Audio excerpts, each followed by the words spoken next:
Right. The announcement of by the Deputy President that Kenya will lift the ban on genetically modified crops in the next 2 months continue to elicit mixed reactions. The move that is likely to alarm opponents of the technology follows a 3-year ban occasioned by suggestions that these foods could cause cancer.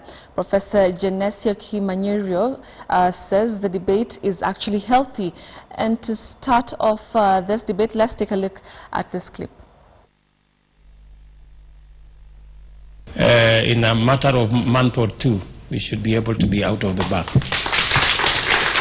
And I want to allay any fear from any quarter that there will be any attempt to roll back what has already been achieved. And to give our undertaking to the scientific community in Kenya that you have our unqualified support. When people have fears which are unfounded, it is important for us, Your Excellency, to challenge them. There are some people who believe if they eat GMOs, like you are jokingly telling us a few minutes ago, you grow extra legs, maybe an extra nose, I don't know. But yeah, these concerns are there. So this has come due to lack of public awareness programs. And that's a challenge for all of us, really. We still continue to encourage the public to share their concerns so that we work together as a nation to define the way forward for biotechnology in Kenya. Ladies and gentlemen, NBA is making great strides towards regulating the research and commercial use of GMOs. This is with a view to ensuring safety of human and animal health and providing adequate level of protection. Well, and as the debate continues, we are now joined by Dr. Francis Nangayo, who is the chairman of the African Biotechnology, who is in our City Center studios to get an insight into this controversial subject. Well, Francis, if you can hear me, thank you for joining us. The news that Kenya is going to lift the ban on GMOs has been received with mixed reactions. From your point of view, which way should we go? I think it couldn't have come at a better time. The reason being that this country has come a long way in establishing an appropriate policy, legal and institutional framework to oversee the safe harnessing of modern biotechnology to help address farmers' problems. So I think it has come at the right time. It could have come at a better time. Now, Dr. there are concerns that, you know, this the feeds are not going to be safe. You know, they cause cancer. All this, you know, medical, you know, arguments that, you know, they are not safe. What can you say about that? Thank you for a very good question. GM products are products of a rigorous research and development process that addresses all possible concerns from food safety point of view, from medical point of view, environmental point of view. And these have been addressed during the process of developing the GMOs that has come in the news just yesterday.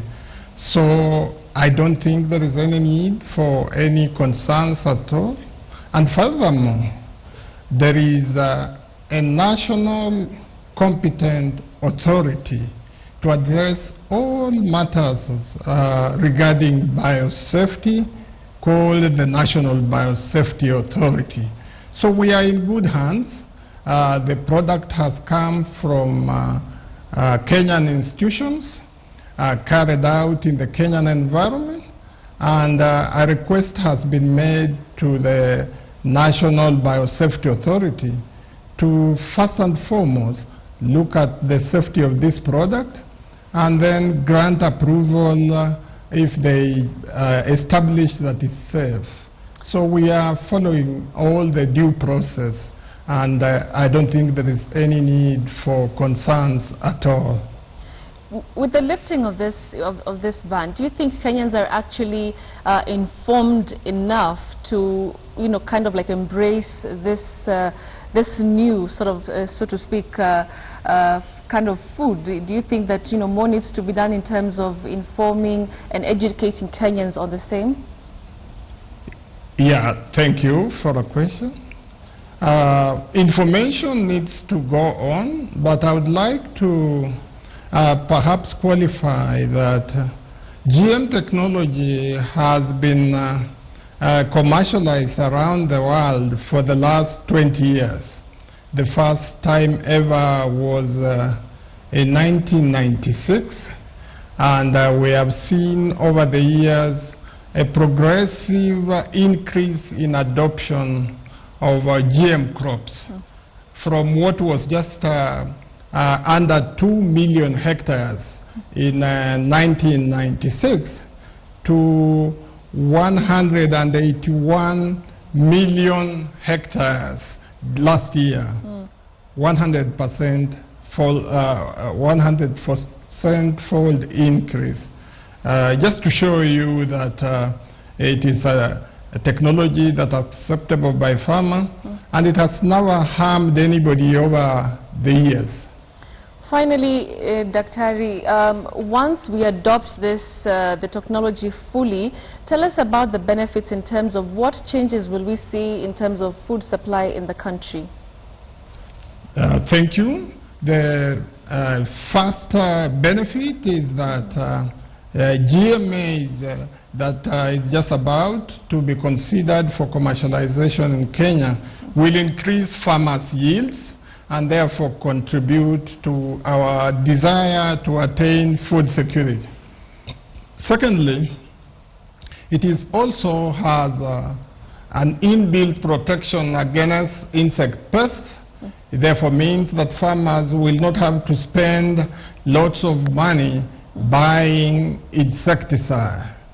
It also means therefore that there will be fewer pesticides being sprayed in the environment, and it is what you like, a technology that is environmentally friendly. All right.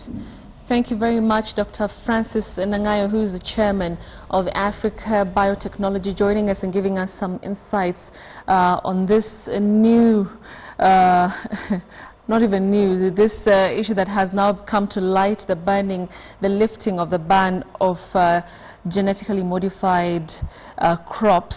Of course, something that is being talked about by very many Kenyans, but we'll of course be here to get the latest on this particular movement.